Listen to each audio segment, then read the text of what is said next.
പാറശാല ഷാരോൺ വധക്കേസിൽ പ്രോസിക്യൂഷൻ തെളിവുകൾ സമർപ്പിച്ചു. പ്രതികൾക്കെതിരെ 95 സാക്ഷികളെ വിസ്തരിച്ചു. പ്രതികൾക്കെതിരെ 323 രേഖകളും 51 തൊണ്ടി മുതലുകളും പ്രോസിക്യൂഷൻ കോടതിയിൽ തെളിവിനായി സമർപ്പിച്ചിട്ടുണ്ട്. പ്രോസിക്യൂഷനായി special public prosecutor VS Vineeth കുമാറാണ് ഹാജരായത്. ജയശങ്കർ തിരുവനന്തപുരത്തും ചെയ്തു. ജയശങ്കർ, വിശദാംശം. അതായത് ഈ ഷാരോൺ വധക്കേസുമായി ബന്ധപ്പെട്ട വിചാരണ അതിന്റെ നിർണായക ഘട്ടത്തിലാണ്. പ്രതികൾക്കെതിരെ 95 സാക്ഷികളെയാണ് ഈ പ്രോസിക്യൂഷൻ കോടതിയിൽ വിസ്തരിച്ചത്.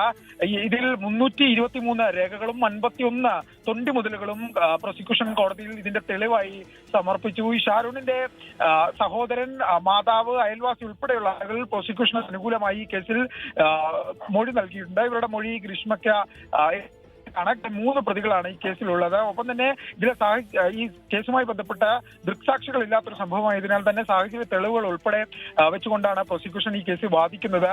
ഈ ഗ്രീഷ്മ ഇന്റർനെറ്റ് ഉപയോഗിച്ച് ഇത്തരത്തിൽ വിഷം ഉപയോഗിച്ച് കൊലപ്പെടുത്താൻ നടത്തിയ സംഭവം ഉൾപ്പെടെയുള്ള കാര്യങ്ങൾ കോടതിക്ക് മുമ്പിൽ തെളിവായി പ്രോസിക്യൂഷൻ വെച്ചിട്ടുണ്ട്. ഈ special public prosecutor VS Vineeth കുമാറാണ് ഈ കേസുമായി ബന്ധപ്പെട്ട പ്രോസിക്യൂഷന് വേണ്ടി വാദം നടത്തിയത്. എന്തായാലും ഇതിന്റെ വിചാരണ നടപടികൾ വരും ദിവസങ്ങളിലും തുടരും. ശനിയാഴ്ചയാണ് അടുത്ത ഘട്ട വിചാരണ നടപടികൾ കോടതിയിൽ നടക്കുക.